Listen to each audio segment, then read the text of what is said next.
La semaine africaine du climat se poursuit à Libreville au Gabon et Gabon 24 continue de recevoir pour vous tout au long de cet événement experts ONG et institutions en charge des questions climatiques. Les intervenants se suivent et se succèdent sur notre plateau. C'est le cas de Henning Wester, il est directeur de l'ICAT. Entendez par là l'initiative de la transparence pour l'action climatique qui a bien voulu nous accorder de son temps pour cet entretien de 13 minutes. Monsieur Henning Wester, bienvenue sur notre plateau. Merci beaucoup. Bonjour. Alors, en 2020 a été lancé justement un hub régional sur la transparence de l'action climatique, encore appelé ICAT, dont vous êtes d'ailleurs le directeur. Il y a déjà des plateformes dans ce sens qui ont été mises en place. Quelle est la plus-value de l'ICAT?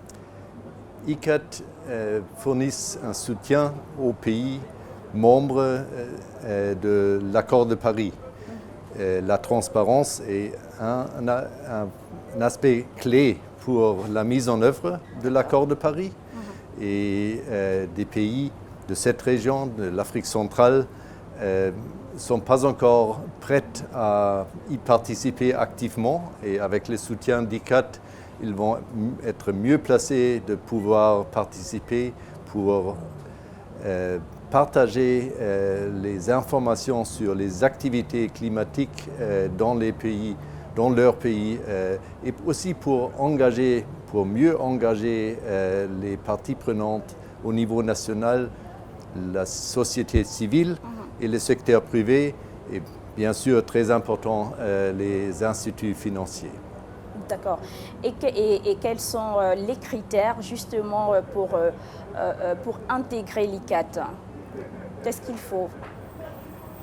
Donc, il faut d'abord une disponibilité. Est-ce qu'il y a une méthodologie à suivre? Oui, il faut d'abord une disponibilité au niveau national. Donc, les pays doivent être prêts à s'engager. Et il y a des différences énormes entre des pays. Donc, il y a un pays comme le Gabon qui est bien avancé dans la matière forestière. Mais il y a d'autres qui ne sont pas autant avancés dans cette domaine. Il y a d'autres pays qui sont plus avancés dans les énergies renouvelables.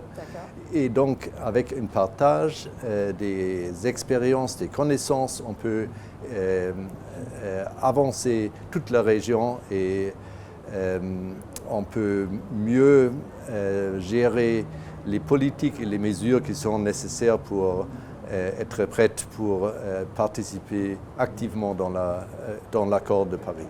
D'accord. Alors, comment se passent donc les stratégies de répartition des fonds destinés à la lutte, par exemple, contre les risques climatiques? Comment cela se passe? Donc, ICAT se focalise sur la collecte des données, des informations. Donc, on établit un plan de travail avec tous les membres de la région, les membres de la communauté économique des États de l'Afrique centrale. Et selon leurs priorités, on va avancer dans des domaines de la résilience, donc évaluer les risques et chiffrer aussi le besoin d'action et le besoin de financement pour lutter contre des risques et affronter quelques risques, mais aussi pour établir une base pour des mesures d'atténuation, donc pour savoir le niveau des activités nécessaires en énergies renouvelables pour moderniser l'agriculture dans les pays, donc pour être prête à affronter les changements climatiques qui vont venir. D'accord. Alors avant, vous aviez une méthodologie dans justement la mise en œuvre, la structuration des rapports que les pays justement de la sous-région Afrique centrale présentent à l'ONU pour justement bénéficier du Fonds climat. Et aujourd'hui, vous parlez d'une nouvelle méthodologie. Quelle est la différence? Donc, la différence avec l'accord de Paris, c'est qu'avant, on avait seulement regardé en arrière.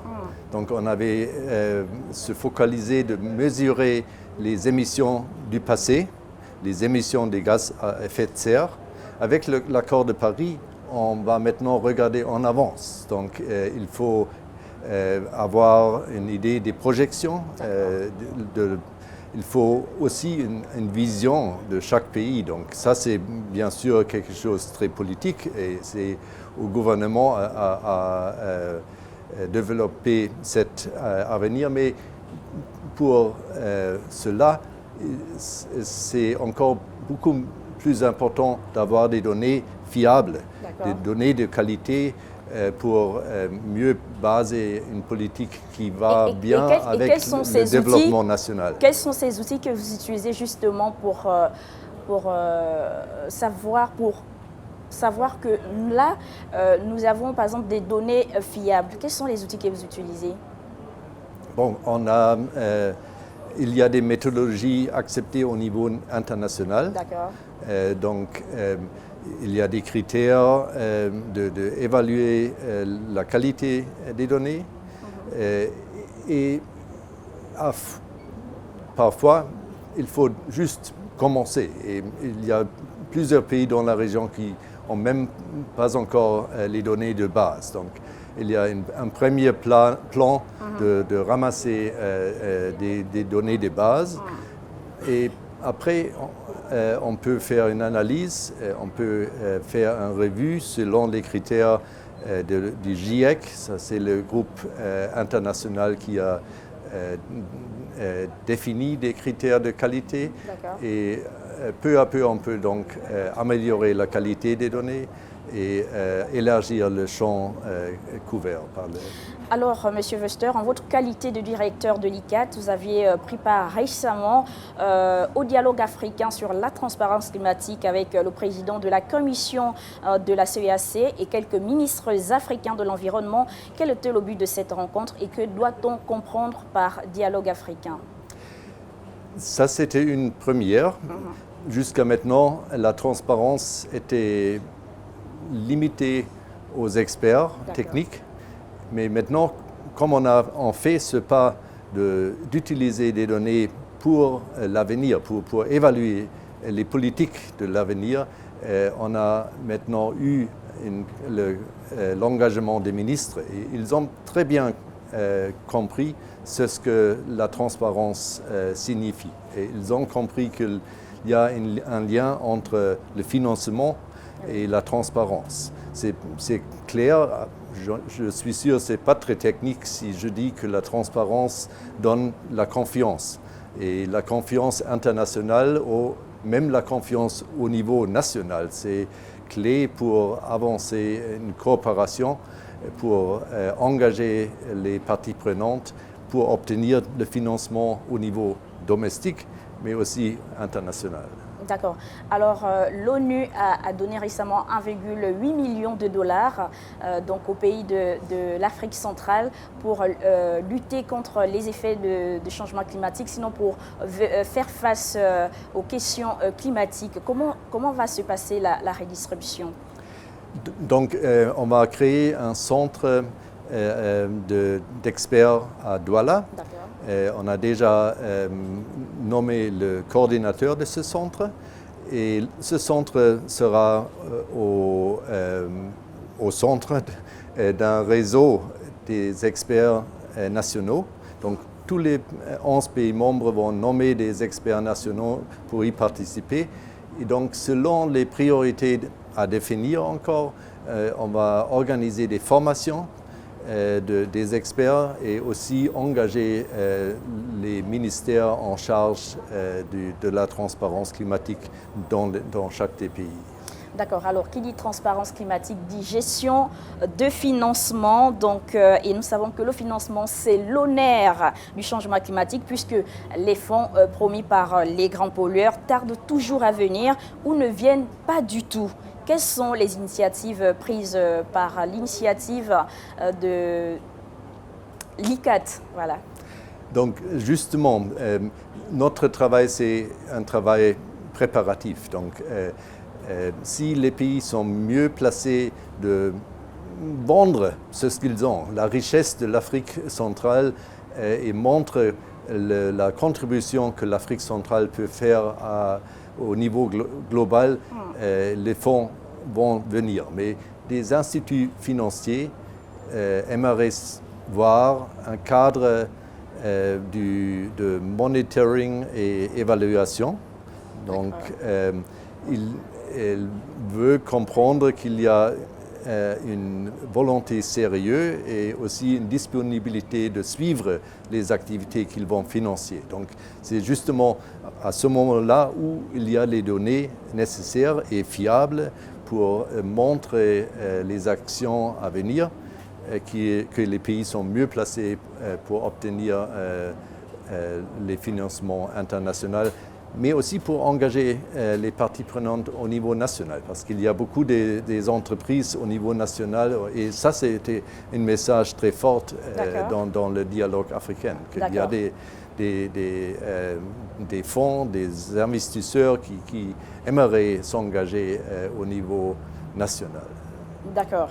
Alors, c'est vrai qu'il y a tout juste 2 ans que le Hub régional sur la transparence de l'action climatique, l'ICAT, a été lancé, mais pour un bilan d'étape. Quels sont à ce jour les besoins financiers de l'ICAT? Combien d'argent avez-vous déjà mobilisé et combien il en reste?